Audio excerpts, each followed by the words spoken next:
Seronoknya jadi orang kaya. Boleh sedekah banyak-banyak. Aku ni bila nak kaya? Tak apa. Nanti bila dah banyak duit, aku boleh sedekah banyak-banyak. Bertemu kembali kita dalam rancangan Nak Tahu. Sebelum kita berbicara lebih lanjut, saksikan video ini terlebih dahulu. Cewah Acaca Host TV pula.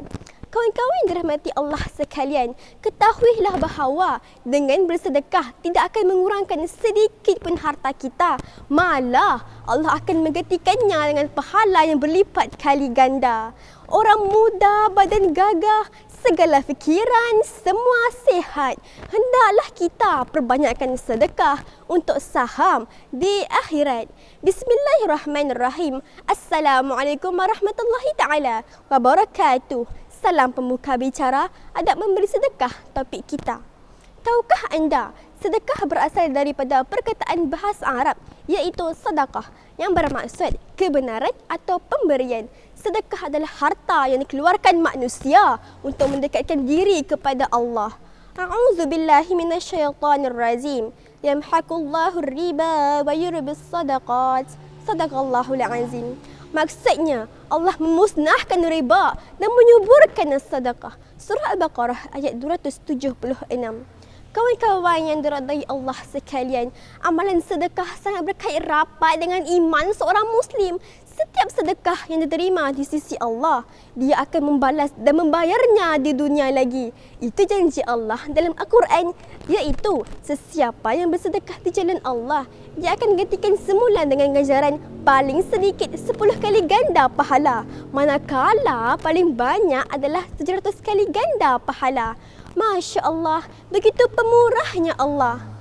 Kawan-kawan di sana, tahu ataupun tidak kelebihan amalan sedekah? Tahu? Tidak tahu? Ish, tidak mengapa. Mari saya terangkan. Kelebihan pertama, pahala berlipat kali ganda. Bersedekah merupakan tindakan yang mulia dan sangat hargai oleh Allah. Imbalan bersedekah yang paling utama adalah untuk mendapatkan pahala. Setelah kita melakukan sedekah, pahala yang sudah anda miliki akan dilipat kali gandakan. Kelebihan kedua, kawan-kawan, memberi ketenangan hati. Sedekah dapat menciptakan ketenangan hati. Ketika kita bersedekah, pasti akan muncul rasa senang kerana telah memberi kepada mereka yang memerlukan. Dan tanggungjawab kita sebagai seorang Muslim, membantu Muslim yang lain telah pun terlaksana. Manis berseri, nangka seulas, dimakan semua burung terkukur. Tangan memberi dengan ikhlas, tangan menerima dengan syukur. Bukan makan sahaja ada adab, kawan-kawan. Bersedekah pun ada adab juga yang perlu dijaga. Iaitu yang pertama, ikhlas dalam bersedekah. Wajib mengikhlaskan sedekah kita hanya kerana Allah dan demi mendapatkan keredaannya. Sedekah dengan menunjuk-nunjuk dan berbangga diri akan menyebabkan muflis di akhirat kelak. Jauhilah sifat riak. Adab kedua, kawan-kawan, sedekahlah dengan harta yang halal. Sabda Nabi SAW, tidaklah diterima solat tanpa bersuci, tidak pula sedekah dari harta haram. Hadis riwayat Muslim. Seseorang yang bersedekah hasil dari sumber yang haram seperti riba, judi, menipu dan sebagainya, ia adalah perbuatan batil dan Allah tidak akan menerimanya. Adab yang ketiga, kawan-kawan, janganlah mengungkit amalan sedekah. A'udzubillahi minasyaitonirrajim. La tubtilu sadaqatikum bil manni wal adha. Sadaqallahul azim. Maksudnya, janganlah kamu menghilangkan pahala sedekahmu dengan menyebut-nyebutnya dan menyakiti perasaan si penerima. Surah Al-Baqarah ayat 264. Orang yang bersedekah juga tidak seharusnya mengambil semula sedekah yang telah diberikan kepada penerima. Janganlah jadi seorang yang buruk siku kerana ia adalah sifat yang tidak disukai oleh Allah. Sangat mudah sebenarnya untuk menjaga adab dalam bersedekah. Yang penting, betulkan niat sedekah kita adalah ikhlas kerana Allah dan bukannya kerana ingin menunjuk-nunjuk.